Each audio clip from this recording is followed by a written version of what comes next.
Hamas തലവൻ ഇസ്മായിൽ ഹനിയയുടെ കൊലപാതകത്തിനു പിന്നാലെ ഇസ്രായേലിൽ കനത്തുനിൽക്കുന്ന യുദ്ധഭീതി കൂടുതൽ ശക്തമാക്കുന്ന റിപ്പോർട്ടുകളാണ് പുറത്തുവരുന്നത്. ഏതാനും മണിക്കൂറുകൾക്കകം ഇറാൻ ആക്രമിക്കുമെന്ന വാർത്ത പുറത്തുവിട്ടിരിക്കുന്നത് ഇസ്രായേൽ ഭരണകൂടം തന്നെയാണ്. 24 മണിക്കൂറിനകം ആക്രമണം ഉണ്ടാകുമെന്ന് അന്താരാഷ്ട്ര മാധ്യമങ്ങളെ ഉദ്ധരിച്ച് ഇസ്രായേൽ മാധ്യമങ്ങളും റിപ്പോർട്ട് ചെയ്യുന്നുണ്ട്. ഇതോടെ ഇടപെടലുമായി ഫ്രാൻസ്, ജർമ്മനി, ബ്രിട്ടൻ ഉൾപ്പെടെയുള്ള ലോകരാഷ്ട്രങ്ങളും രംഗത്തുണ്ട്. ഇസ്രായേൽ പ്രതിരോധ മന്ത്രി യോവ് ഗാലന്റ് US പ്രതിരോധ സെക്രട്ടറി ലോയിഡ് ഓസ്റ്റിനോടാണ് ആദ്യമായി യുദ്ധഭീതി പങ്കുവച്ചത്. വലിയ തോതിലുള്ള സൈനിക ആക്രമണത്തിനാണ് ഇറാൻ കോപ്പുകൂട്ടുന്നതെന്ന് ഇസ്രായേലിന് വിവരം ലഭിച്ചതായി അന്താരാഷ്ട്ര മാധ്യമമായ ആക്സിയോസ് നേരത്തെ റിപ്പോർട്ട് ചെയ്തിരുന്നു. പിന്നീട് വാർത്താക്കുറിപ്പിലൂടെ ഗാലന്റ് ഇക്കാര്യം ശരിവെക്കുകയും ചെയ്തു. ആക്രമണമുണ്ടായാൽ സ്വീകരിക്കേണ്ട തുടർ നടപടികളും സേനാ നീക്കവുമെല്ലാം ഇരു നേതാക്കളും ചർച്ച ചെയ്തതായാണ് വിവരം. ഇസ്രായേലാണ് ഹനിയയുടെ കൊലയ്ക്ക് പിന്നിലെന്നും ഇതിനു കണക്ക് ചോദിക്കുമെന്നും നേരത്തെ തന്നെ ഇറാൻ വ്യക്തമാക്കിയതാണ്. ശക്തമായ തിരിച്ചടി തന്നെയുണ്ടാകുമെന്നാണ് മുന്നറിയിപ്പ്. എന്നാൽ കടുത്ത നടപടികൾ വേണ്ടെന്നായിരുന്നു പുതിയ ഇറാൻ പ്രസിഡന്റ് മസൂദ് പെസഷ്കിയാന്റെ നിലപാട്.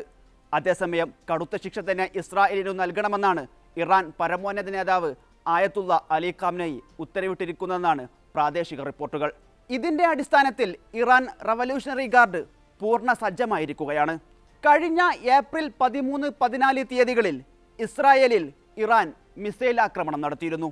സിറിയൻ തലസ്ഥാനമായ ദമാസ്കസിലെ തങ്ങളുടെ എംബസിക്കു നേരെ നടന്ന ഇസ്രായേൽ ആക്രമണത്തിലുള്ള തിരിച്ചടിയായിരുന്നു ഇത്.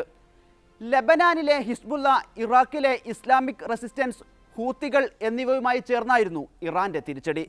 ഇതിൽ ഇസ്രായേലിന്റെ നെവാറ്റിം, റാമോൺ വ്യോമതാവളങ്ങൾ ഭാഗികമായി തകർന്നിരുന്നു. ഗോലാൻ കുന്നുകളിലെ ഇസ്രായേൽ നിരീക്ഷണ കേന്ദ്രത്തിൽ വൻ നാശമാണ് വരുത്തിയത്. എന്നാൽ കാര്യമായ ആളപായം റിപ്പോർട്ട് ചെയ്തിരുന്നില്ല. ഇസ്രായേലിന് നേരെയുള്ള ഇറാന്റെ നേരിട്ടുള്ള ആദ്യ ആക്രമണം കൂടിയായിരുന്നു 2024 നടന്നത്. പക്ഷേ ഇത്തവണ കാര്യങ്ങൾ അവിടെ നിൽക്കുമെന്ന് ഇസ്രായേൽ വിചാരിക്കുന്നില്ല. കടുത്ത ആക്രമണം തന്നെ ഇസ്രായേൽ പ്രതീക്ഷിക്കുന്നുണ്ടെന്നാണ് ഇസ്രായേൽ ടൈംസ് റിപ്പോർട്ട് ചെയ്തത്.